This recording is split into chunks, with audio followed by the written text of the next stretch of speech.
La historia que les voy a contar es muy turbia, pero es completamente real. No solo porque la vivió mi padre, sino porque yo también la viví. Y aunque era un bebé, de solo pensar lo que pasó me dan ganas de vomitar. Mi nombre es Carolina y tengo 25 años actualmente. Desde siempre me ha gustado el tema de terror, pero no me había animado a enviar mis historias hasta que encontré el lugar ideal para hacerlo, lo cual es este canal porque tiene una sección de pueblos y ranchos que siento es donde encaja perfectamente mi historia. Yo soy originaria de un pueblo que está en el estado de Guerrero que se llama Otatlán, que está como a una hora aproximadamente de la capital de Chilpancingo. Desde toda la vida he crecido aquí y aunque no es un lugar muy grande me gusta mucho mi pueblo y la gente que lo habita, aunque sí debo decir que tiene costumbres muy raras, además de leyendas que son perturbadoras. Creo que de las más feas que hay en este lugar es el de la llamada Tilcuate. Esta se cuenta mucho en mi pueblo y sobre todo la gente mayor como los abuelos. Dicen que se trata de una serpiente de color negro que puede medir entre 30 y 50 centímetros de largo, que cuando están en épocas de celo pueden acercarse a las mujeres, sobre todo las más jovencitas y fértiles, con toda la intención de aparearse con ellas. En pantalla les pongo la fotografía de esta serpiente para que puedan conocerla y el gran misticismo que hay sobre ella. Bueno, se cuenta en mi pueblo que los machos de esta especie cuando están en época de apareo se suben sobre la pierna de las mujeres y con un toque muy suave y casi imperceptible introducen su cola en la parte íntima de ellas y de alguna manera se aparean. Sé que suena perturbador, pero hay muchos casos documentados en mi pueblo de tiempo atrás de mujeres que han dicho que esto les ha pasado, aunque esto no es la única cosa que hacen esas serpientes llamadas telcuate, sino que hacen otra cosa más, algo igualmente horrible y es lo que me pasó. Por ahí de principios de los años 2000, mi padre y mi madre vivían en una pequeña casita hecha de madera y lodo que recién habían construido porque no tenía mucho tiempo que se habían ido a vivir juntos. En ese entonces mi madre dice que yo tenía cerca de 5 meses de nacida y ella me cargaba y me daba pecho para alimentarme.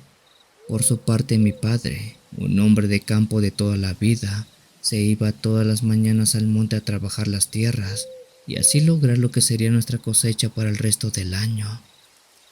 Las mujeres de mi tierra son mujeres bravas, de carácter fuerte y bien canijas, así que ellas siempre andan viendo cómo ayudar a la familia. No era novedad que mi madre conmigo en brazos se fuera al campo a ayudar a mi padre con las labores que hacía casi a diario. En una de estas ocasiones mi madre había ido a ayudar a mi padre al campo y entrada a las 4 de la tarde mi padre le dijo que mejor se regresara a casa. Ya era tarde y mejor que descansara un poco. Él terminaría de hacer los pendientes en el campo y unas horas más tarde ya llegaría a la casa. Mi madre me tomó en brazos y a eso de las 4 de la tarde regresó a la casa para hacer algo de comer para cuando mi padre regresara. Mi padre se quedó en el campo unas horas hasta que dieron las 7 más o menos. A esa hora ya con poca luz de sol regresó por el camino que va directamente de la casa al terreno. Cuando él llegó saludó pero nadie le respondió en la casa. Raro porque dice que mi madre siempre le respondía ya sea de lejos o de cerca, o bien siempre estaba en la puerta para recibirlo. Mi padre buscó a mi madre e incluso le gritaba pero nada más ella no respondía. Al no tener respuesta, lo que pensó fue que quizás estaba en el patio de atrás donde vi unos árboles, en los cuales había una hamaca y ahí luego mi madre se iba a acostar para darme de comer. Cuando mi padre se asomó dice que sí, ahí la vio, recostada, dormida en la hamaca conmigo en brazos. Aquello sin duda le dio tranquilidad a mi padre, pero notó algo raro al mismo tiempo. Dice que aunque ya era algo tarde, el foco del patio iluminó algo negro que estaba sobre el pecho de mi madre que no parecía ser ropa o algo así. Con cuidado se acercó mi padre hasta la hamaca y vio algo que fue simplemente espantoso. Vio una escena horrible. Él dice que sobre mi madre que estaba dormida en la hamaca y sobre su pecho, en su seno derecho, estaba una serpiente tilcuata amamantándose. Aquella horrible serpiente tenía la boca en el seno de ella y estaba comiendo como si fuera un bebé. Por su parte, yo estaba despierta recostada sobre mi madre, pero en mi boca esa horrible serpiente había metido su cola simulando el seno de mi madre como si yo estuviera comiendo. Eso lo hacía esa horrible serpiente para que yo no llorara y no despertara a mi madre. Mi padre rápido fue por un machete y con mucho cuidado pero lleno de coraje levantó aquella serpiente que cayó al piso, y él con un machetazo quiso partirla. Pero esa criatura era tan rápida que logró huir no sin antes ser herida en la cabeza por un golpe que sí logró medio darle. Cuando mi padre hizo huir esa horrible cosa, yo empecé a llorar, aunque el llanto no despertó a mi madre, algo raro porque ella tenía el sueño bastante ligero. Mi padre se acercó a mi madre y vio que arriba de sus labios, entre su boca y su nariz, ella tenía una secreción como gel transparente que, según se dice, es algo que echan esas horribles serpientes tilcuate para dormir a las mujeres y así alimentarse de su leche. Cuando mi padre limpió esa cosa de mi madre, ella despertó y no supo qué había pasado. Había caído en un profundo sueño que no se dio cuenta de nada. No supo que esa cosa se acercó y estuvo amamantándose de ella. En el pueblo se cuenta mucho de esa horrible cosa. Unos dicen que son brujas que se convierten en animal y se acercan a las mujeres para alimentarse de su leche materna y así seguir fuertes y vivir muchos años.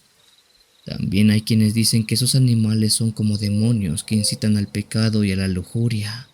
Yo no sé qué sean al final, pero de que hay muchos casos de eso sí es verdad. Y si no me creen, investiguen y verán que mi historia es una de cientos que hay en todo mi estado, donde se cuenta mucho de estas extrañas serpientes llamadas tilcuate.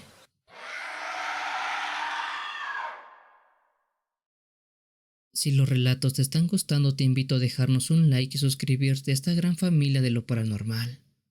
Continuamos.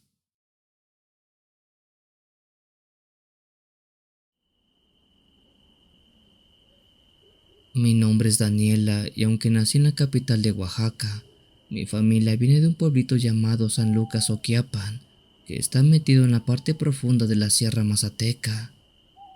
Aquel sitio es un lugar muy bonito, lleno de neblina por las montañas y caminos que se pierden entre los grandes cerros. La gente es sencilla, crecida en el campo y aunque es bastante humilde, siempre tiene una sonrisa y algo que compartir con todos los que visitan aquel pueblo.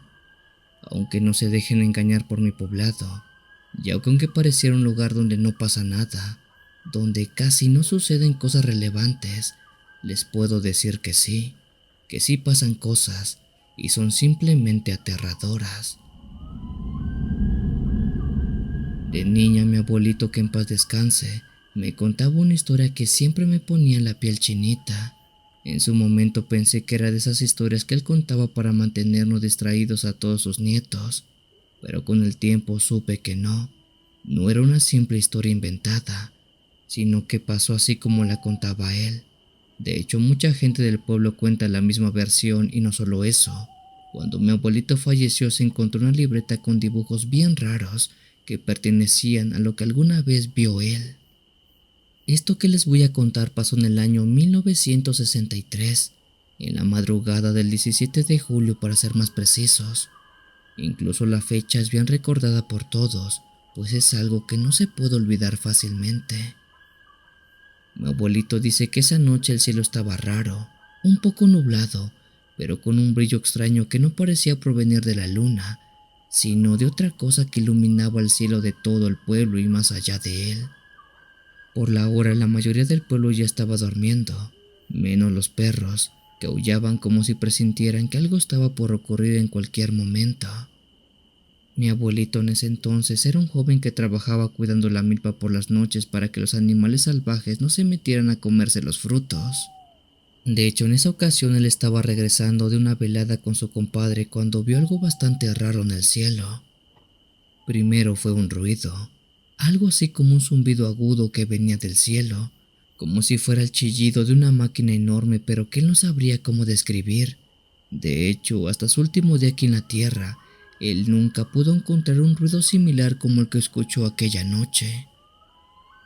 Después de esos ruidos, una luz cegadora atravesó las nubes y algo redondo tipo metálico empezó a caer lentamente hacia la tierra. Aquello iba flotando como si no pesara nada, pero sí tenía un buen tamaño, pues mi abuelito dice que cayó entre los cerros a unos cuantos metros del río que estaban justamente al lado del pueblo. Los que se despertaron por el zumbido, así como los que estaban velando en los terrenos, aprisa corrieron a ver de qué se trataba eso que había caído del cielo en plena madrugada. Por lo que describe mi abuelito, dice que esa cosa era una bola lisa tan brillante que parecía que estuviera hecho de puro acero. No tenía puertas, ni rendijas, ni ventanas, nada. Y en cuanto al tamaño, era como del tamaño de un autobús de pasajeros, decía mi abuelito. Aquella esfera fue cayendo justo detrás de un cerro y ahí estuvo quieta, haciendo un zumbido bajito que se metía en los oídos, pero nada más.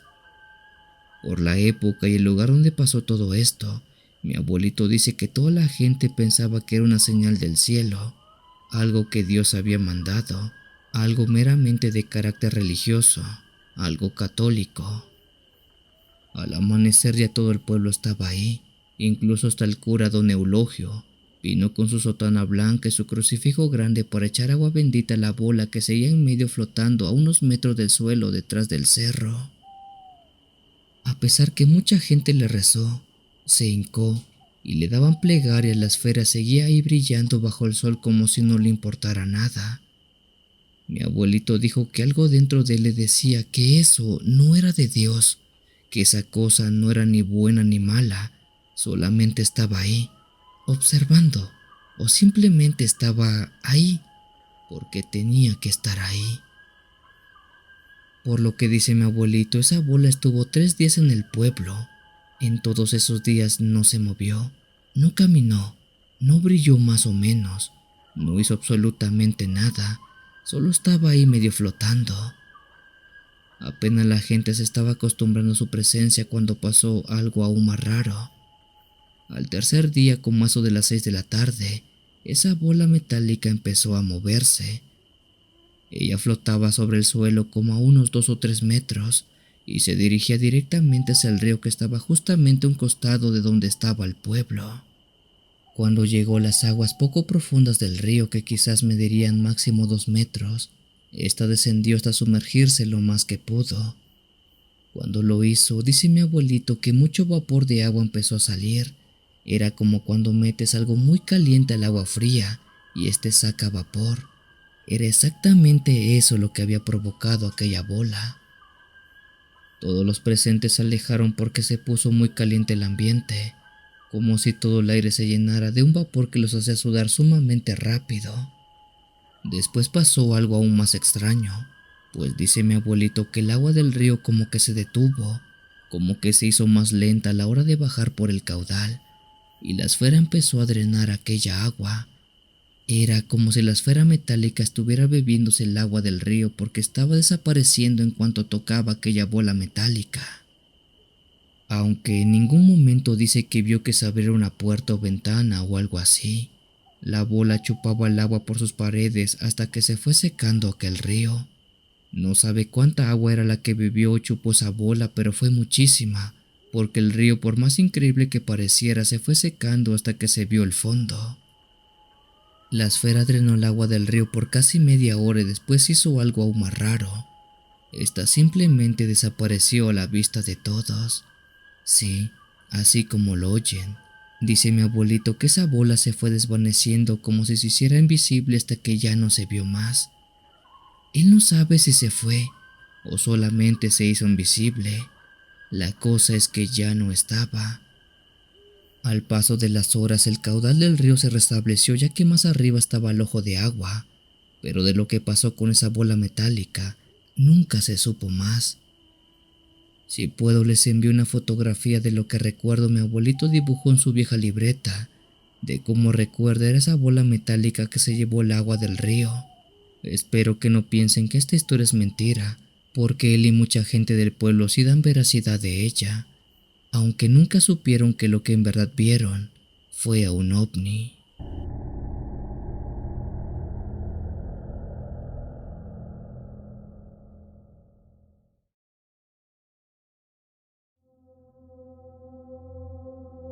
Muy buenas noches a toda la comunidad de Cuenta Historias. Mi nombre es Lucía y les quiero contar algo muy pero muy raro que le tocó experimentar a mi tía Lupe allá en su pueblo que está en el estado de Oaxaca. El pueblo donde pasó esto es un lugar que se llama San Jerónimo, uno que por la época en lo que pasó esto, por ahí de los años 2000, casi todo era más monte que casas. Había muy poca luz eléctrica y las calles eran de tierra. El viento olía a ceniza y a maguey fermentado casi todas las noches, y las casas estaban hechas con tabiques irregulares que sudaban humedad por casi todo el año. En ese entonces mi tía Lupe vivía en una casa de 2 pisos junto a las demás familias del pueblo, una casa que su esposo había construido con ayuda de sus otros cuñados. Aunque dice que esta no estaba terminada, había paredes sin revocar, clavos que sobresalían del techo y ventanas que eran solamente huecos con cortinas delgadas. Desde la habitación del segundo piso donde ella dormía, podía verse la carretera vieja y el monte espeso que comenzaba justamente detrás del hospital del pueblito. De día el pueblo era bastante solitario, pero de noche todo se volvió una masa negra de árboles y cerros. Incluso se dice que nadie salía después de las 10, pero no por miedo a los hombres, sino los animales salvajes que bajaban del cerro en busca de comida y luego eran muy agresivos. Aquella noche mi tía Lupe estaba sola en su cuarto a punto de dormir. Su esposo llegaría tarde ya que había tomado doble turno en su labor de jornalero. Ella se acostó temprano acurrucada con las cobijas hasta el cuello, escuchando únicamente el sonido lejano de los grillos y ranas que estaban en el campo alrededor de la casa. Dice mi tía que no sabía qué hora era cuando el colchón crujió de su lado. Sintió como el peso del cuerpo de su esposo había hundido el colchón del lado de donde él dormía. El ruido y la sensación hizo que ella despertara y entre sueños y murmullos dijo su nombre. ¿Ya llegaste, Pancho? Pero no hubo respuesta, aunque sí sintió una mano cálida sobre su cintura, luego otra que le acarició el rostro, a la vez que la boca de su esposo comenzó a besarle el cuello con una urgencia como si quisiera intimar. Mi tía Lupe dice que eso era algo no tan normal en él, y no se refería al acto sino a los toques, pues estos eran distintos, más toscos, más hambrientos. Mi tía Lupe, aún somnolienta, intentó volver a llamarlo para que le respondiera, pero este no lo hizo. Como las luces estaban apagadas, tampoco podía ver la cara de su esposo. Eso tampoco ayudaba mucho a esa noche que era ya muy rara. Su esposo la seguía acariciando poco a poco, a lo que mi tía empezó a corresponderle los toques. Ella con manos temblorosas lo empezó a manosear. Buscó su rostro, sus mejillas, pero lo que sintió fue otra cosa. Una piel rugosa con una textura como de un cuero viejo. Luego palpó más arriba y entonces lo encontró. Dice que sobre la cara de su esposo, o lo que creía que era su esposo, había 2 cuernos largos y curvos que nacían en la cabeza.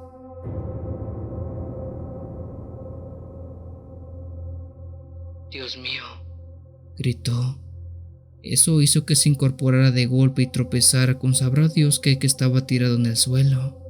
En ese mismo momento escuchó una clase de gruñido, un sonido grave y animal que provenía de una sombra negra que estaba justamente en ese cuarto. Quién sabe qué era lo que la estaba tocando, pero no era su esposo, de eso estaba segura.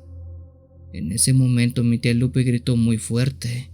Eso hizo que despertara el hermano de su esposo, quien al oír el grito subió rápido al cuarto para ver qué estaba pasando. Y no solo eso, pues poco después vinieron su suegra, su hermano y hasta un niño que dormía abajo. ayúdenme. No es Pancho, ese de ahí no es Pancho. Gritó mi tía, y cuando por fin abrieron la puerta y prendieron la luz, dicen que todos observaron a una figura que rápido se trató de esconder debajo de la cama con mucha desesperación. Intentó meterse por abajo, pero no cabía, ya que era del tamaño de una persona adulta pero un poco más gordo. Eso fue lo que le permitió solo entrar de su cintura para arriba y dejar de ver de su cintura para abajo. Y sí, lo que vieron ahí no era algo humano, pues dice mi tía Lupe que eso tenía patas peludas, con pezuñas partidas como las de un becerro.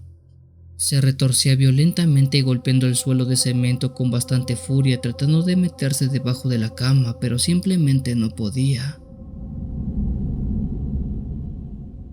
Todos se quedaron congelados, nadie se atrevía a moverse por el temor de lo que veían sus ojos. Vayan por el rifle. Gritó el suegro desde abajo. Y palos. Traigan palos para pegarle a esa cosa. Dijeron mientras todos corrían escaleras abajo por las cosas y el resto cerró la puerta para evitar que ese animal se escapara. De dentro del cuarto se escuchaba aquel ser que chillaba con una voz aguda y repugnante, algo así entre gruñidos y silbidos, como si tratara de hablar pero que no se le entendiera.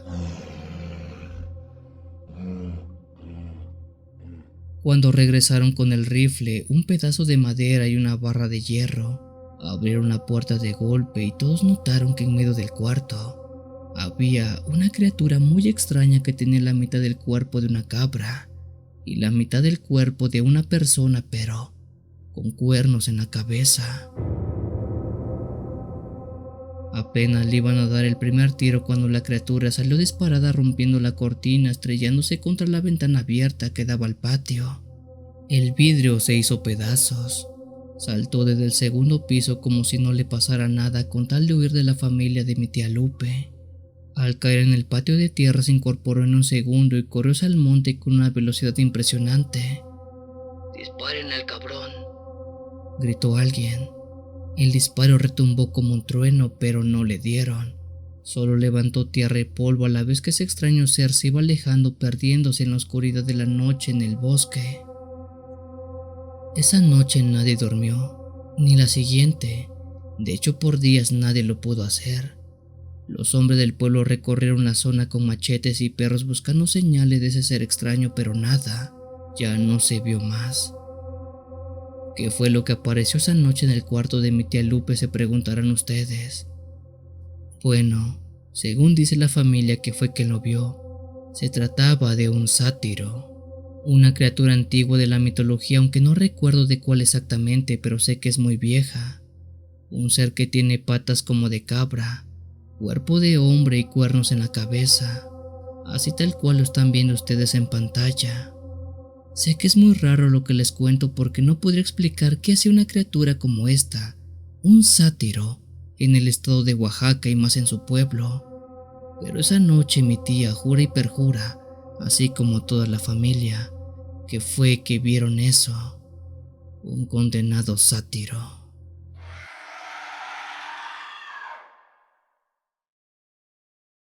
Te recuerdo que tenemos videos diarios y en vivos todas las noches de los días miércoles y sábados. Muchas gracias por tu apoyo. Continuamos.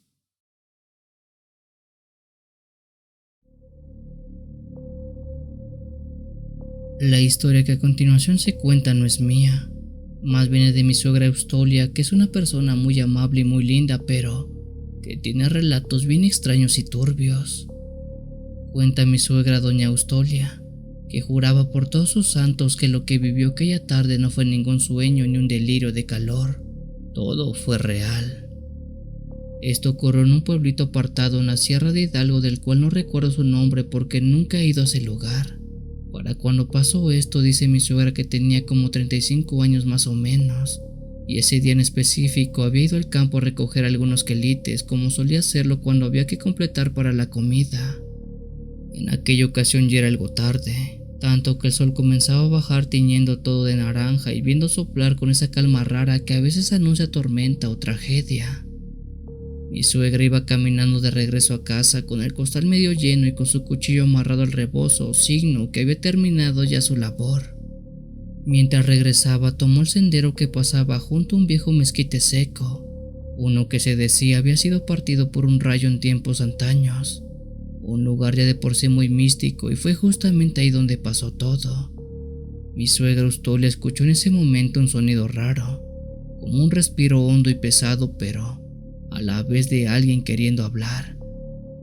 Al escuchar eso se detuvo rápidamente. Primero pensó que era algún perro del monte o quizás algún coyote que se había acercado demasiado al pueblo y que estaba cazándola desde algún lugar del camino. Pero fue en ese mismo momento que vio algo aún más raro. En medio de aquel camino, bajo la sombra torcida del mezquite, estaba un sapo, pero no era un sapo común y corriente. Este era muy grande, enorme en pocas palabras, del tamaño de un perro grande fácilmente. El sapo, más allá de su gran y grotesco tamaño, era común y corriente a cualquier otro animal de ese tipo. Tenía una piel verdosa y seca, salpicada de manchas negras que parecían ojos, pero eran verrugas en realidad. Aquel gran sapo estaba inmóvil, pero sus ojos brillaban con una inteligencia espantosa. Mi suegra lo miró sin saber si correr o espantarlo, y es ahí que se dio lo más extraño de todo, pues dice ella que el sapo le habló. Te estaba esperando, mujer, dijo con una voz que no era de un animal, sino de un hombre viejo, ronca y pausada.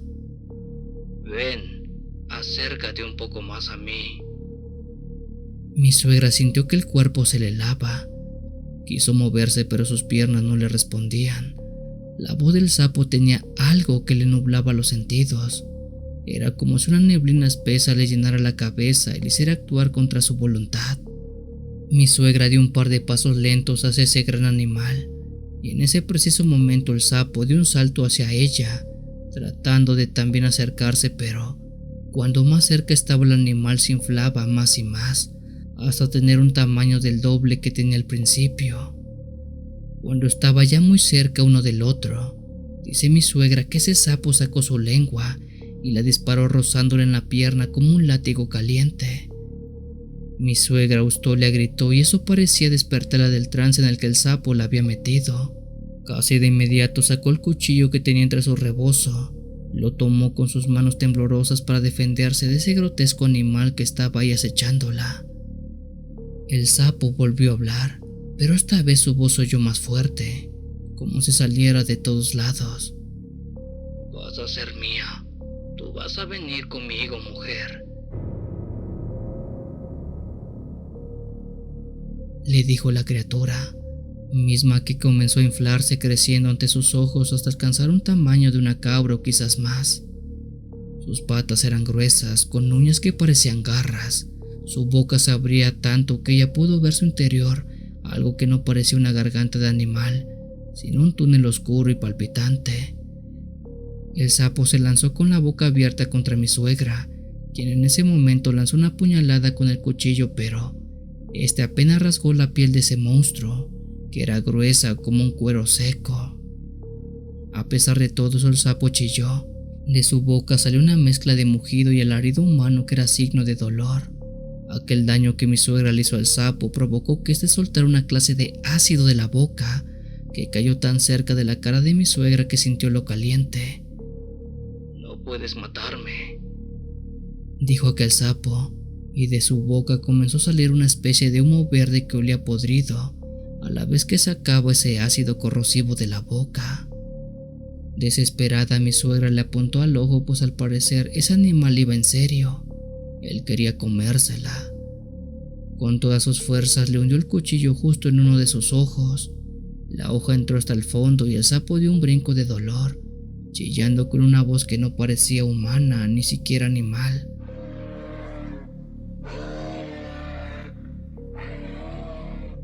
Aquel extraño animal se revolcó sobre el camino, rompió ramas y piedras tratando de aminorar el dolor, pero era imposible, pues este ya estaba hecho. La mujer aprovechó para correr a la vez que no miró atrás. Solo escuchaba los alaridos y croares que se mezclaban con una voz. Voces humanas que parecían surgir del cuerpo de aquel sapo. Gritaban cosas sin sentido, nombres, frases, risas. Y así fue hasta que salió de un rango y ya no escuchó ni vio nada más. Después de huir de ese sapo, ella llegó a la casa pálida, con la ropa manchada de baba y tierra. En un principio nadie le creyó del todo, aunque algunos vecinos dijeron que esa noche escucharon ruidos raros en el monte, como si algo pesado se arrastrara entre los árboles. Desde entonces mi suegra no volvió a pasar por ese camino tan tarde, y menos sola. El viejo mezquite fue derribado por unos jóvenes con el tiempo, porque decían que se sentía algo feo al pasar por ahí, lo que lo llevó a pensar que en ese lugar a lo mejor vivía un demonio, y este había tomado la forma de un sapo para llevarse a las personas, principalmente a las mujeres. Algunos creen que el sapo sigue vivo, sigue grande, escondido en algún lugar de aquella villa esperando a la próxima mujer que se cruce en su camino, porque se cree que simplemente le gustan estas.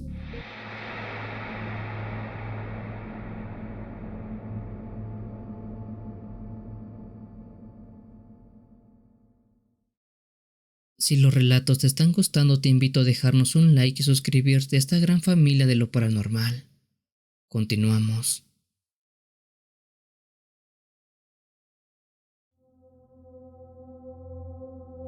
Mi papá me contó esta historia una noche que se fue la luz en la casa y aprovechamos para contar historias de terror o relatos de cosas raras que nos hayan pasado en la familia. Él nunca fue a hablar mucho de su pueblo, pero esa vez, mientras prendíamos una vela en la cocina, me soltó una historia que me dejó frío. No sé si fue por la oscuridad, por cómo la contó él o porque la imaginé mientras la escuchaba, pero desde ese día un nombre se me quedó grabado en la cabeza. Tanlacut. ¿Qué es Tanlacut?, se preguntarán ustedes. Bueno, ese es un ranchito perdido en la sierra de San Luis Potosí. Es un lugar pequeño de los que no salen en los mapas de los teléfonos, ya que ubicarlo realmente es complicado a simple vista. Cuando mi papá era niño vivía con mis abuelos precisamente en ese lugar, y por lo que recuerda dice que no había más que 40 casas, una iglesia vieja y una tiendita que medio abría cuando quería. Era un sitio donde todos se conocían y si no se conocían hablaban mal de ti. Aquel pueblo, a pesar de todo eso, era bastante tranquilo y era un lugar donde vivía la señora Rosario, una señora viejita, flaca y callada, que tenía más de 30 años viviendo en Tanlacut, pero que por una extraña razón nadie sabía de dónde había salido. Dicen que llegó con un hombre que se murió a los pocos años y desde entonces vivía sola en una casita a orilla del pueblo donde casi empieza el monte. Ella nunca iba a fiestas, no iba a misa ni salía en las tardes como las demás señoras, pero a su vez no era grosera ni nada. Saludaba a quienes se encontraban en el camino, iba por su mandado y se regresaba a hacer sus cosas con toda normalidad. Prácticamente así vivía, sin molestar a nadie y sin meterse con nadie. Se podría decir que era una viejita más del pueblo. Bueno, hasta que pasó lo que pasó. Todo empezó en un mes de octubre. Una noche de repente los perros del pueblo empezaron a ladrar en forma bastante agresiva por la madrugada. Era como si vieran algo aterrador de una forma tan espantosa que los pusiera muy agresivos e inquietos. Algunos perros se quedaban mirándose al cerro y lloraban bajito mientras otros salían corriendo de las casas sin razón aparente. Así fue por varios días el suceso de los perros hasta que una mañana la señora Alicia fue a buscar a su papá, don Tomás, para llevarlo al médico al otro pueblo, pero cuando fue por él, el hombre ya no estaba. Pensó que se había ido al baño o algo así, pero este no estaba por ningún lugar. Lo buscaron en la casa, en los alrededores, en el monte, pero nada. Solamente desapareció así. Al día siguiente la misma historia pasó con otro anciano, don Chema. Luego pasó esto con doña Australia, y así uno por uno de la gente mayor del pueblo simplemente fue desapareciendo. En menos de una semana todos los ancianos del pueblo habían desaparecido sin dejar una sola huella o un solo rastro. Los del pueblo estaban espantados y algunos pensaban que los estaban secuestrando y otros decían que se los estaban llevando por voluntad propia, pero no tenía sentido alguno. Nadie escuchaba nada, nadie vio nada, simplemente amanecían las camas vacías sin un solo rastro de aquellos ancianos. Todo eso fue una gran duda hasta que una noche el papá de mi papá, mi abuelito, también desapareció. Pero mi papá tenía ya unos 12 años cuando vio algo que nadie vio antes. La noche en la que mi abuelito desapareció, mi padre no podía dormir. Dice que por alguna extraña razón se sentía raro, como si un mal presentimiento le invadiera el pecho. Debido a eso se levantó al baño y por la ventana vio a su papá caminando en el patio. Él traía puesta su pijama, pero estaba descalzo y con una mirada perdida de quién sabe dónde. Y no solamente él, sino que logró ver que había una fila de ancianos caminando despacio, uno detrás del otro, saliendo de sus casas en silencio.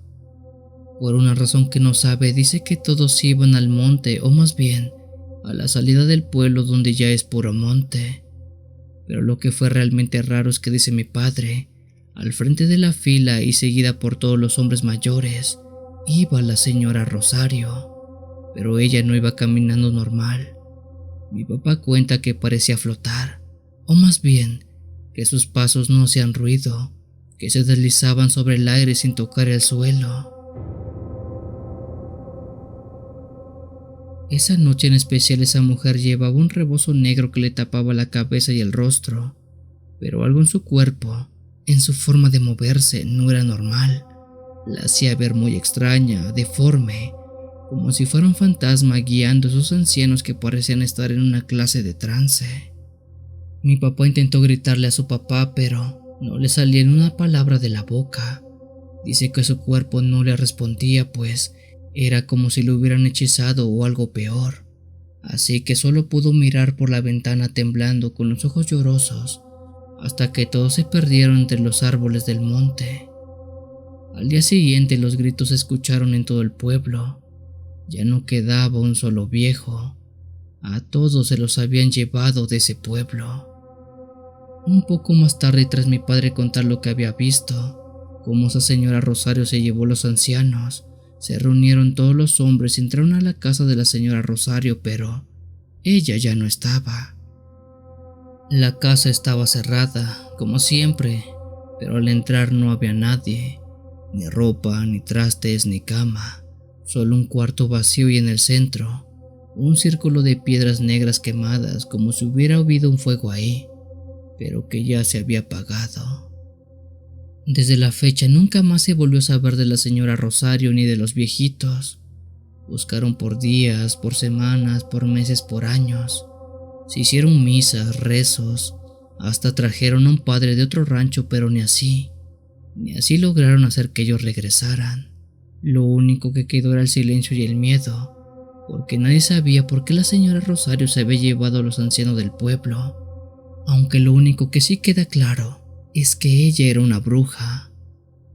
¿Qué ganaba esa mujer llevándose a los ancianos? ¿Para qué los quería? ¿Qué hizo con ellos? Se preguntaba la gente. Con el tiempo el pueblo se fue vaciando. Muchos se fueron por miedo y otros murieron sin saber qué le pasó a sus padres o sus abuelos. Y fue así hasta que solamente quedó el monte y las casas viejas. Y la historia de qué pasó en ese pueblo hace más de 40 años es algo que se sigue transmitiendo de boca en boca.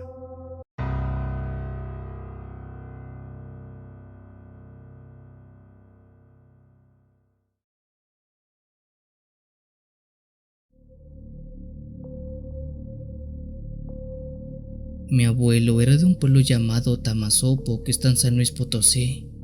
Toda su vida la pasó ahí entre cafetales, ríos y cerros cubiertos de neblina.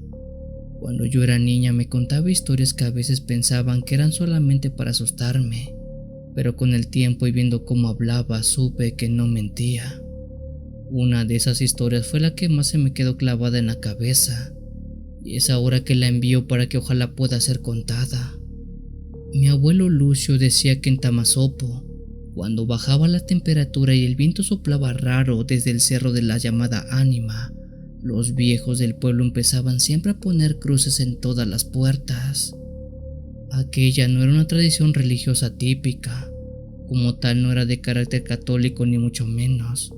Aquellas cruces eran cruces hechas con ramas secas, amarradas con hilos rojos y con pelo de caballo. Algunas familias también colgaban en las entradas bolsitas de sal y otras con cabezas de ajo para mayor protección de sus hogares. Pero a todo esto, ¿por qué hacían esto en ese pueblo? Quizás muchos piensen que eran para espantar a las brujas, pero no.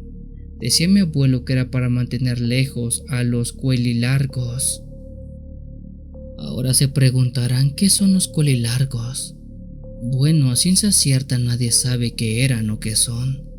Algunos dicen que eran animales delgados como perros negros que caminaban en dos patas y que llegaron hace siglos a aquel cerro donde estaba el pueblo. Otros decían que eran demonios que vivían en el Cerro de la Ánima antes de que el pueblo fuera fundado. Lo único que sí sabía mi abuelo es que esas cosas ya estaban ahí cuando mi bisabuelo era niño, y que incluso los primeros curas que llegaron intentaron bendecir el cerro donde esos culilargos vivían, pero curiosamente el cura que lo hizo nunca volvió y la bendición nunca pudo completarse. La forma física de los cuelilargos, les repito, era como de un perro negro muy delgado que le hacía daño a las personas, a la vez que, según se comentaba, hacía que los perros normales del pueblo se volvieran locos y se azotaban contra las paredes hasta simplemente desfallecer. Una vez contó que su hermana mayor Juana no creía en esas cosas. Dijo que eran cuentos de viejos y una noche salió al patio cuando todos dormían, una hora más que prohibida, pues se decía que esos seres bajaban de noche del cerro y era necesario quedarse dentro de la casa para evitar que se los llevaran. Al día siguiente, después que la hermana de mi abuelo saliera de imprudente, la encontraron sentada junto al pozo de la casa, con los ojos tan abiertos que no se le veían blancos sino negros. Respiraba pero no hablaba, no podía siquiera mover el cuello, pues era como si se lo hubieran torcido al revés, y así quedó por el resto de toda su vida, como en un estado de shock permanente que nunca se le quitó, y por ende nunca pudo decir exactamente qué fue lo que vio, que si esos llamados cuelilargos la dejaron así o si fue otra cosa. Mi abuelo siempre tuvo gatos, muchos. Decía que los gatos los espantaban, que eran los únicos que podían sentirlos antes de que bajaran del cerro. Si los gatos maullaban fuerte o salían corriendo sin razón aparente, era porque los culilargos andaban cerca, y si era así había que cerrar las ventanas, apagar las luces y rezar para que se fueran. Una noche, cuando él era joven, se quedó cuidando la casa de un vecino que había ido a la ciudad de Valles. Este estaba solo y llevaba un par de gatos con él por precaución. A eso de las 2 de la mañana escuchó que los gatos se pusieron como locos. Uno se escondió debajo de un ropero, el otro se subió al techo y empezó a bufar. Luego vino un silbido, ese chillido largo que parecía perforar el alma, y se decía era el ruido que hacían los cuelelargos. Mi abuelo se metió bajo la mesa con una cruz en la mano y no se movió hasta que amaneció. Cuando salió había marcas de dedos largos en el patio y el gallinero estaba destrozado. Pero lástima, porque dice que esas cosas no se habían llevado a las gallinas, solamente las habían despedazado, como si acabaran con ellas por simple diversión. Con los años más gente se fue del pueblo. Muchos de los jóvenes preferían irse a las ciudades que quedarse en ese lugar donde por las noches todo se volvía muy peligroso. Los que quedaban seguían con la costumbre de los antiguos, ponían cruces, tenían gatos, evitaban hablar del cerro a toda costa, pues esas cosas, los cuelilargos, siempre escuchan. Decían que entre menos se les nombrara, menos probable era que bajaran, pero siempre bajaban. Cuando mi abuelo falleció fuimos a su casa para limpiar las cosas. En el fondo del closet encontramos una libreta donde había anotadas fechas, nombres y testimonios, historias de otros que también nos habían visto, que habían perdido hijos, esposas e incluso animales que parecían secos, como si les hubieran chupado toda la vida.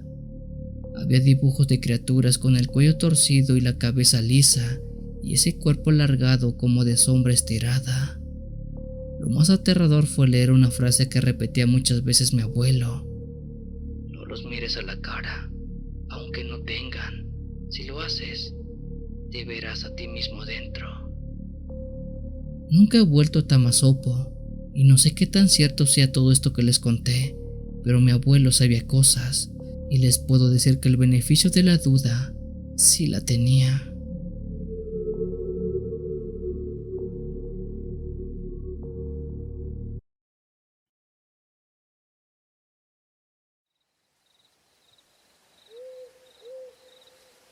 Me gusta mucho el terror y te puedo asegurar que sigo muchos canales, pero ninguno de ellos había escuchado que alguien contara una historia de las serpientes tilcuates así como tú lo hiciste. En el momento que escuché la historia de las tilcuates que narraste, a la mente se me vino una que me contó mi abuelito Mauro, que tiene que ver con esas serpientes y creo que no solamente los asustará, sino que les dará muchísimo miedo. Mi abuelo Mauro desde siempre fue un hombre recio, uno curtido por el sol y los años que tenía trabajando ya en la tierra en una ranchería cerca de Sierra de Cardos en Zacatecas. Por la región donde vive mi abuelito se tiene la creencia que las serpientes llamadas tilcuates, una como las que estamos viendo en pantalla en este momento, son serpientes llenas de malicia. Aquí, al igual que en otra historia que contaste, se sabe que estas serpientes, también conocidas como reyes negros, siguen a las jovencitas en busca de aparearse con ellas. También se dice que cuando una mujer está lactando siempre hay serpientes cercas acechando, buscando acercarse para beber la leche materna de ellas. Bueno, la historia que les comparto le pasó a mi abuelito Mauro y a mi tía Marisela hace muchos años cuando mi tía tenía cerca de 17 años más o menos. Por ese tiempo mi tía Marisela iba todos los días a la escuela preparatoria que estaba en otro pueblo aledaño al suyo, por lo cual tenía que caminar cerca de media hora por el campo abierto para poder llegar de la casa a la escuela y viceversa. Una tarde mi tía regresó a la casa pálida, asustada con la cara desencajada, lo cual mi abuelito se le hizo raro y le preguntó qué le había pasado. Ella le contó que mientras venía caminando de regreso para la casa, escuchó cómo cerca del peñón viejo alguien le empezó a chiflar. Pero no era un chiflido como de llamado, sino era un chiflido morboso, como de un hombre, pero dice que no vio a nadie, que cercas ni lejos había personas que le pudieran estar chiflando. Mi abuelito no se quedó tranquilo después de oír eso. Fue por ello que le dijo que se llevara un machete para que se cuidara al pasar por aquel lugar. Para mala suerte de mi tía, dice que cada vez que pasaba por aquella peña, escuchaba que alguien le chiflaba pero nunca veía nada. Una tarde, harta de aquel sonido, decidió seguir el silbido para ver de dónde provenía, y para ello caminó detrás de una gran piedra, pero ¿cuál fue su sorpresa? Pues, al ver detrás de esta gran piedra, estaba una serpiente negra muy pero muy larga, como de 2 metros, que la veía, y esta era la que le estaba silbando. No me pregunten cómo, pero dice que esa serpiente era quien estaba chiflando a mi tía. Cuando ella vio eso se asustó mucho y se fue corriendo a la casa, donde le contó a mi abuelito Mauro lo que había visto y quién era quien estaba silbando. La cara de mi abuelito se endureció del coraje, además que le dio algo de preocupación, pues allá en el rancho en aquella época se decía que las tilcuates son culebras que acosaban a las mujeres jóvenes, las seguían y después las hechizaban con sus silbidos para luego hacerles cosas feas. Fue por ello que, ante el temor que esa serpiente le hiciera algo malo a su hija, esa misma tarde, sin decir nada a nadie, agarró el machete y se fue al monte, pues no pensaba dejar que ningún bicho de esos le metiera alguna idea a su hija. Según contó el abuelo, dice que caminó por el camino viejo hasta llegar a la peña donde estaba aquella serpiente. Para entonces era casi el atardecer, pero eso no le importó en absoluto, así que aprisa se puso a buscar a esa condenada serpiente y tras un largo rato buscándola, dice que escuchó como algo se arrastraba cerca de él y que medio silbaba. Por lo que el abuelo dice, ese silbido no era normal, era como si lo hiciera alguien, pero no alguien humano. Era un silbido largo y fino, y se metía en los oídos como si te hablaran directamente hacia la cabeza.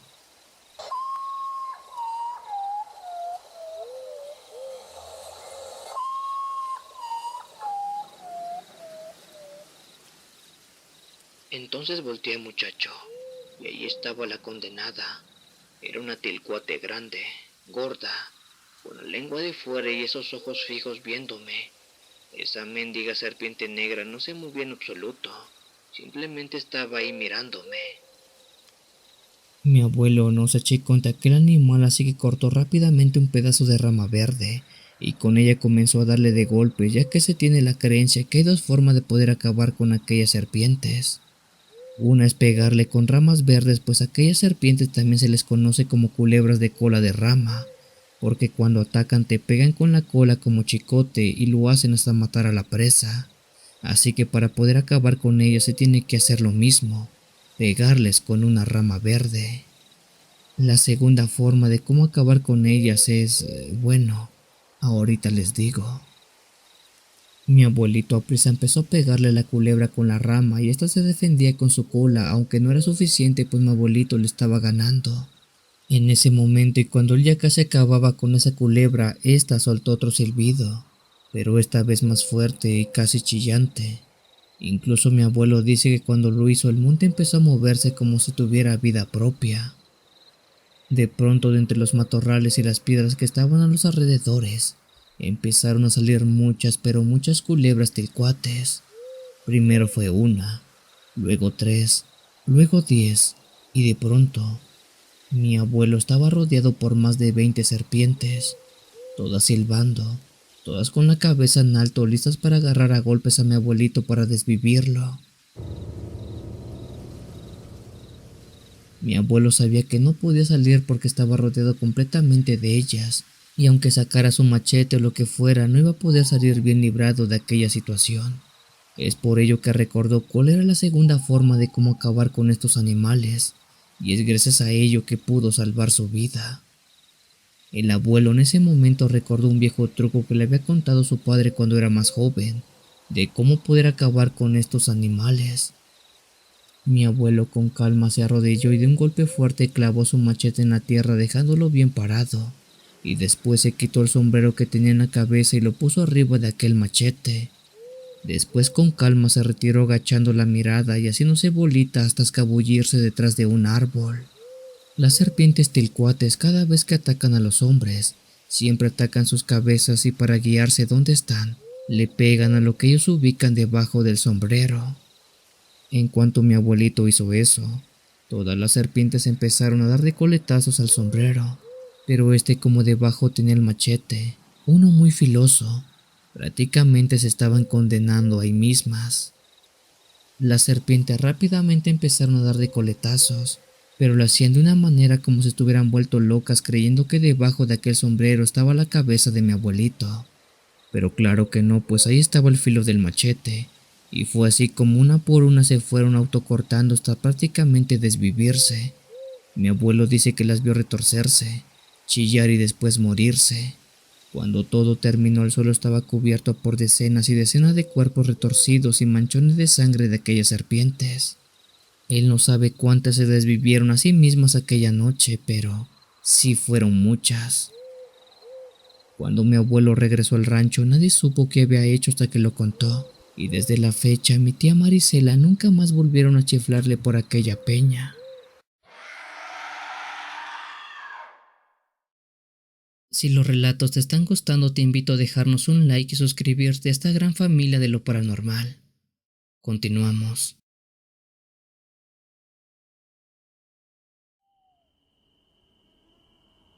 Hola Memo, mi nombre es Sebastián y te envío esta historia desde las montañas de Tolima en Colombia.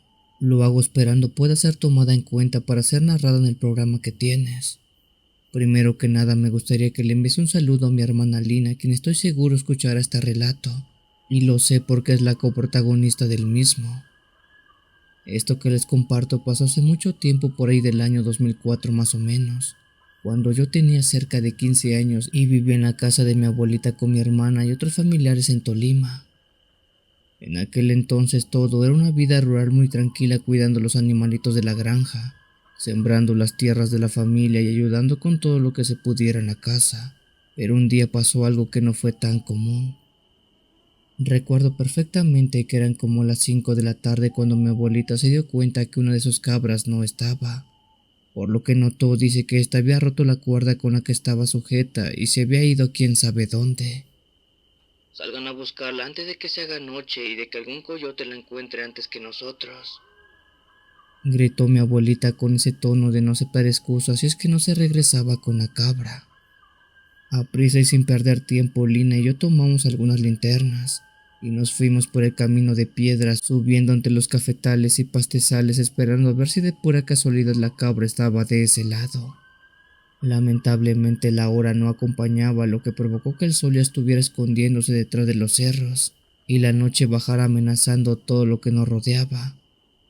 Mi hermana y yo caminamos por más de media hora llamando a la cabra. La buscamos entre los matorrales, escuchando si se oía algún balido, pero no había señales por ningún lado de ella. Muy si acaso solamente grillos, viento y el crujir de nuestros pasos sobre la tierra húmeda con hojas secas.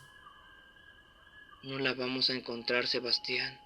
Ya mejor devolvámonos, ya es tarde y me cuesta ver por dónde vamos caminando. Me dijo Lina un poco asustada por la hora y por lo lejos que estábamos de la casa. Yo también quería regresar, pero sentía que si no hacíamos el último esfuerzo, la abuela nos iba a castigar por regresar con las manos vacías. Fue por ello que insistí un poco más y nos metimos por una vereda vieja que casi nadie usa, una donde había un camino lleno de tierra llena de hojas secas, ramas quebradas y quedaba justamente un claro más adelante. Con algo de suerte quizás ahí encontraríamos aquella cabra. Los dos seguimos de frente únicamente iluminados por la luz de nuestras lámparas. Lina tenía algo de miedo pues me tomaba del brazo y no me soltaba para nada. De pronto, cuando estábamos cruzando por la mitad de esa vereda, Lina me apretó el brazo mucho más fuerte. ¿Viste eso? Preguntó ella. ¿Qué cosa? Ahí no hay nada. Allá, entre los árboles. Algo se está moviendo en las hojas de esos árboles que están de frente. Apunté la linterna en esa dirección, pero arriba no se veía nada. Le dije a mi hermana que estaba viendo cosas, aunque en ese preciso momento, algo salió del monte donde apuntó mi hermana. Eso se trataba de una mujer adulta, o al menos eso parecía al principio. La mujer en cuestión de unos 50 años tenía el cabello largo y negro. Este estaba todo enmarañado y le llegaba hasta poco más abajo de la espalda. Su ropa estaba sucia y desgarrada como si fueran harapos. Pero lo más extraño que tenía esa mujer es que únicamente tenía una sola pierna. Ella salió del monte saltando como dando brincos largos y rápidos de una forma que no era muy natural. Nosotros nos quedamos quietos sin saber qué hacer.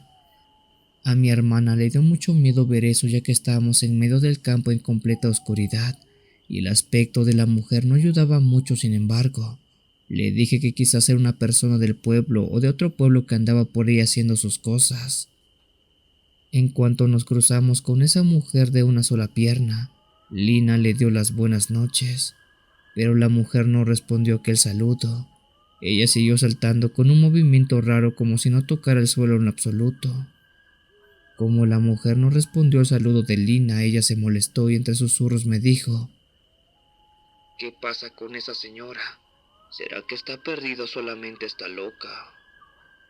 Aunque fue bajito la forma en cómo lo dijo mi hermana, creo que esa mujer sí llegó a escucharla, pues en ese mismo instante ella lentamente giró la cabeza hacia nosotros, y ahí nos dimos cuenta que su cara se había deformado a tal grado que parecía que era una mujer que tenía todo el rostro quemado. Después nos sonrió, pero lo hizo con una risa seca, hueca, que se fue haciendo más fuerte y más aguda hasta el punto de ser una carcajada burlona.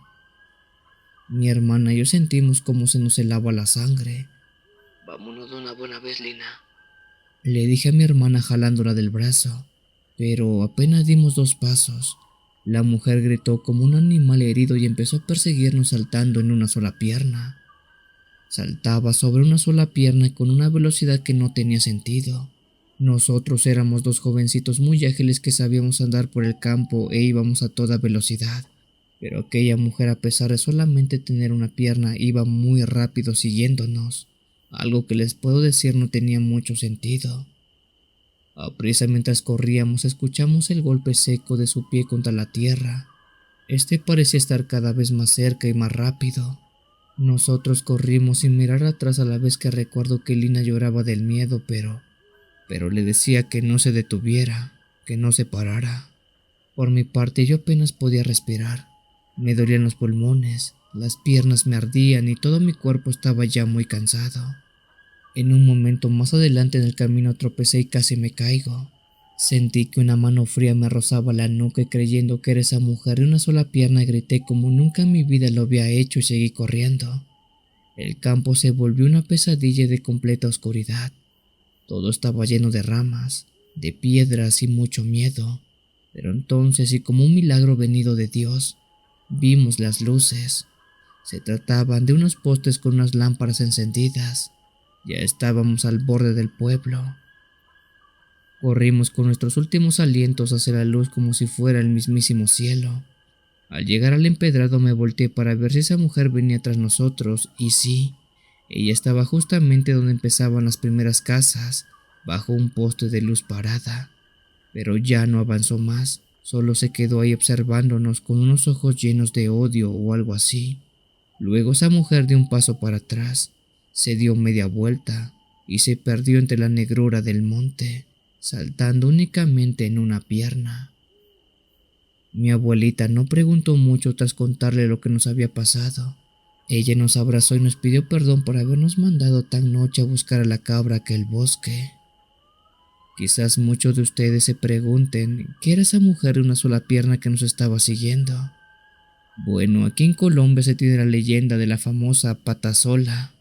Según se dice, esta se trataba de una mujer infiel que fue sorprendida por su esposo, quien en un ataque lleno de ira le cortó una pierna. Desde entonces su alma errante vaga por los bosques con una sola pierna, buscando los hijos que ha perdido y aterrorizando a todo aquel que se cruza en su camino. Si se lo preguntan, comunidad de cuenta historias, aquella noche Lina y yo fuimos testigos y fuimos perseguidos por aquella mujer de la famosa leyenda colombiana de pata sola.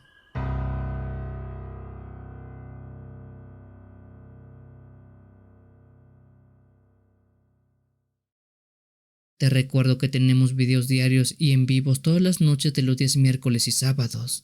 Muchas gracias por tu apoyo. Continuamos.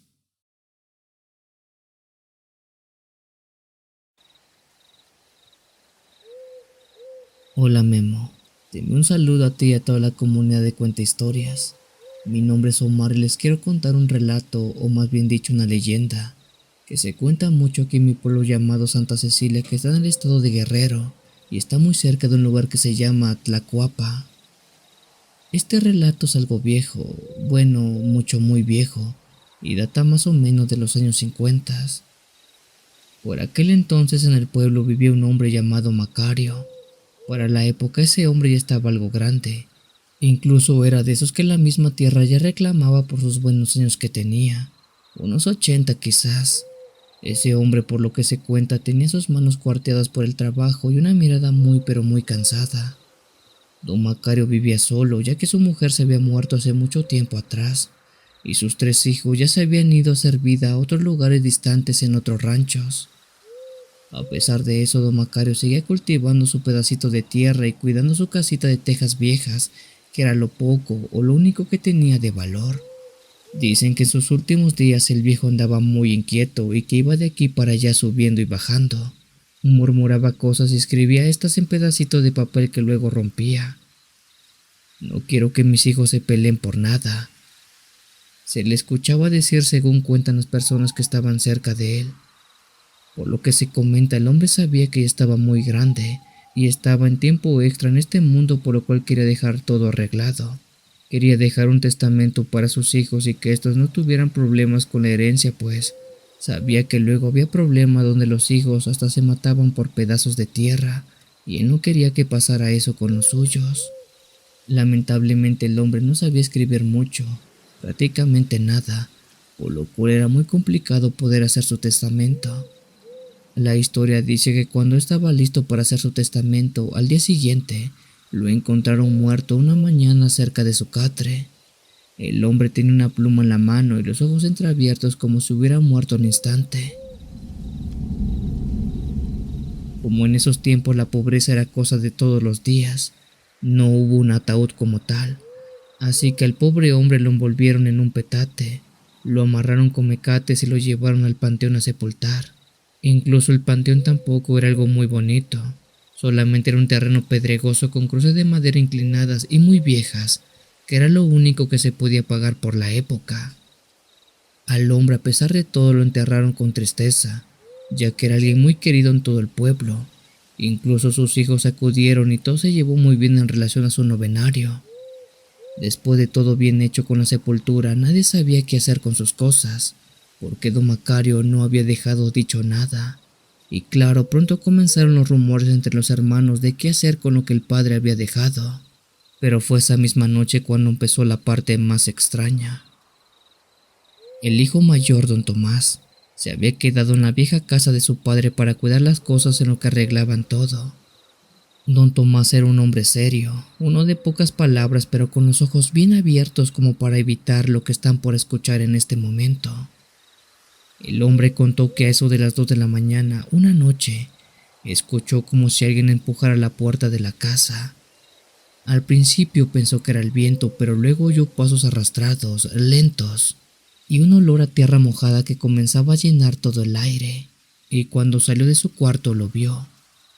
Dice que ahí parado estaba su padre, Macario. Este estaba cubierto con el mismo petate que lo habían enterrado días antes. Tenía los pies totalmente cubiertos de tierra, los ojos apagados y de una manera que no se podía explicar. Este había regresado a la vida y estaba enfrente de él. Don Tomás cuenta que tenía el corazón en la garganta. Fue por ello que no se atrevió a decir nada y solamente vio. Ahí notó que su padre caminó directo a la mesa de madera que estaba junto a la ventana. Se sentó con dificultad y comenzó a escribir algo. Dice que lo hizo con la misma pluma vieja que había dejado en vida. Don Tomás decía que quiso hablarle, quiso tocarlo, pero algo dentro de él le dijo que no lo hiciera, que eso de ahí no era su padre, al menos no como lo había conocido. Era su cuerpo, sí, pero sin alma. Al parecer el hombre estaba ahí solamente guiado por un último deseo, dejar su voluntad por escrito, hacer su testamento. Durante horas el muertito escribió cosas, algo raro porque dice don Tomás que su padre no sabía escribir muy bien. Era como si el don de la escritura fuera dada al hombre por breves momentos para hacer sus pendientes. Por todo ese tiempo se escuchaba el rasgar de la pluma y el crujir del tapete al moverse a la hora que les pesaba escribir cada palabra. Don Tomás se sentó en una esquina, empezó a rezar bajito, con el rosario en la mano pidiendo por el descanso del alma de su padre, pues no sabía si estaba soñando o si se había vuelto loco. Sin embargo, al amanecer todo calmó. Don Macario dejó la hoja sobre la mesa, se puso de pie con lentitud y sin voltear a ver a su hijo salió de la puerta. Don Tomás no se atrevió a levantarse hasta que el gallo cantó y salió por fin de ella. Cuando lo hizo vio huellas en la tierra que iban desde la casa hasta el panteón. Y sí, ahí justo encima de la tumba de su padre, estaba el cuerpo de don Macario, recostado otra vez como si nada, pero ya no envuelto en el petate, sino expuesto al aire libre y con la cara vuelta al cielo. Como ya no se movió más el cuerpo del hombre y como era lo que era, un cuerpo en descomposición, hubo que enterrarlo otra vez. Esta vez lo pusieron más profundo, con piedras encima por si volvía a querer salirse nuevamente. Por otro lado, en la casa quedó la hoja escrita con las manos temblorosas pero perfectamente clara. Don Macario había dejado sus tierras al hijo mayor, la casa a don Tomás y un solar pequeño al hijo de en medio. Cada quien recibió algo y nadie volvió a discutir en lo más mínimo por lo que dejó su padre, pues todos respetaron la voluntad de éste. Desde entonces en el pueblo se dice que el muerto volvió porque la tierra no quiso dejarlo sin hacer su testamento, y a su vez se cuenta que mientras uno tenga algo pendiente, ni la misma muerte puede detener al alma. Por eso cuando alguien muere sin dejar sus cosas en orden, suele regresar para terminar eso que quedó pendiente, así como don Macario lo hizo aquella noche.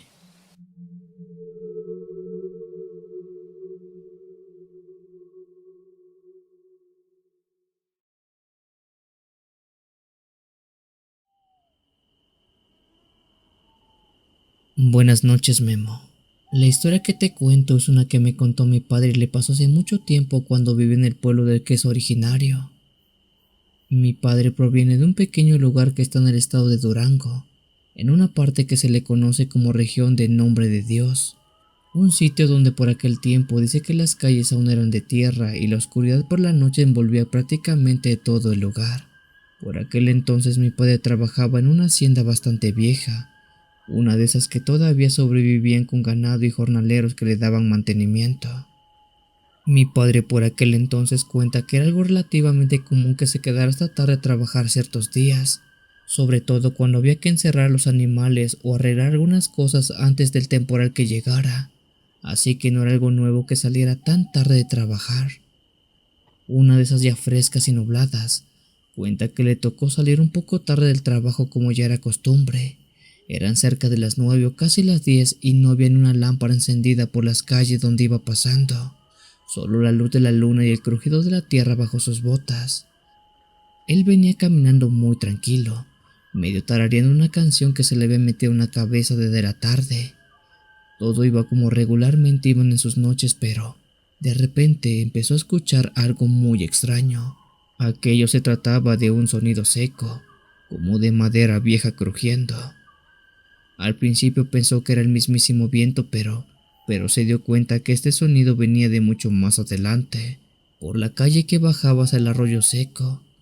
Mi padre dice que se detuvo y en medio de la oscuridad vio una figura moverse sobre la carretera que iba transitando. Como todavía estaba algo lejos, no supo exactamente qué era lo que estaba viendo, pero conforme se fue acercando notó que se trataba de una carreta de madera, una de esas antiguas con ruedas grandes y gastadas. A mi padre se le hizo raro porque dice que por la época no había carretas más de ese tipo. Bueno, más bien hace mucho que no veía una así, por lo cual ver eso en aquel lugar se le hizo un tanto extraño. Mi padre siguió caminando y conforme más iba acercando vio que esa carreta le iban jalando dos bueyes, pero estos eran de color rojo. Mi padre se sorprendió mucho al ver a esos animales, pues dice que estos no eran como rojizos ni cafés, eran completamente rojos como el mismo fuego. Pero aún más extraño era que quien las estaba guiando era una figura humana. Pero algo en ese conductor no estaba bien, pues este hombre que conducía aquella carreta, no tenía boca, no tenía ojos, solo un rostro liso, pálido que parecía cera. Por lo que recuerda a mi padre, ese tipo vestía completamente de negro, como los patrones de antes hace muchos años. Mi papá se quedó paralizado al ver aquella escena, pero en cuanto lo vio prácticamente se le vino de inmediato a la mente una historia, un relato que le solía contar su abuelo antes. Esa era la leyenda del patrón Pedro. Según se cuenta, aquel hombre don Pedro, hace mucho pero mucho tiempo atrás, fue un hacendado que en vida fue despiadado con sus trabajadores. Dicen que les pegaba muy feo, que los trataba como esclavos y se reía de ellos cada vez que le pedían su pago o comida. Pero con el tiempo don Pedro falleció, y cuando lo hizo enfermo y nadie rezó por él. Se cuenta que como el señor fue tan malo, fue condenado a vagar como un alma errante por todo el pueblo manejando aquella carreta, una carreta que sirve como aviso para quienes la ven. Se cuenta que la gente que ve aquella carreta y que cuando la ve esta está tirada por bueyes rojos y conducida por don Pedro, significa que la gente que la está viendo no tiene muchos pecados. Pero cuando ven a la carreta y esta no tiene bueyes y es jalada por don Pedro como si fuera un animal, se dice que el que la está viendo tiene muchos pero muchos pecados y es mejor que empiece a cambiar su vida, pues de lo contrario terminará como don Pedro, en el purgatorio pagando sus cuentas sin poder llegar al mismo cielo. Mi papá recordó eso y sintió un frío que le recorrió toda la nuca. Quiso correr pero no podía. Se quedó viendo cómo la carreta avanzaba lentamente por las calles polvosas. El rechinar de las ruedas era como un quejido, como si la misma madera estuviera llorando, y los bueyes, esos animales tenían ojos rojos como el mismo carbón encendido. Pasaban arrastrándose casi sin mucho apuro.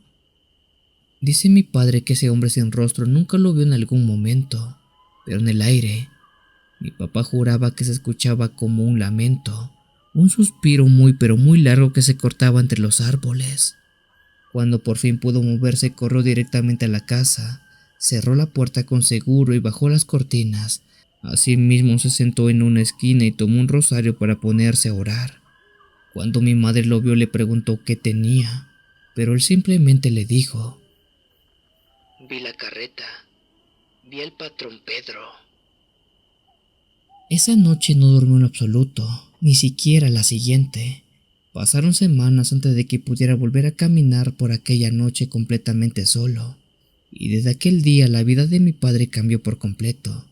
Dice mi madre que él dejó de decir groserías, dejó de tomar y cada domingo iba a la iglesia con su sombrero en mano a hacer oraciones. Nadie dijo nada, pero todos sabían que algo le había pasado a mi padre. Él dice que vio esa carreta jalada por bueyes, pero otros dicen que quizás simplemente vio aquella carreta jalada por don Pedro, y con el temor de que su alma se fuera al purgatorio y jamás pudiera encontrar descanso, cambió toda su vida. Con el pasar de los tiempos dice que no volvió a ver aquella carreta, aunque eso sí, se le quedó muy grabado el olor que tenía, ese olor a tierra mojada, ese olor como a muerte. Sé que en los pueblos se cuentan muchas cosas, y aunque digan que son cuentos, aquí en el rancho sabemos que algunas leyendas no se inventan, se viven, y esa noche la carreta de don Pedro salió a dar la vuelta y de pura casualidad, mi padre la vio.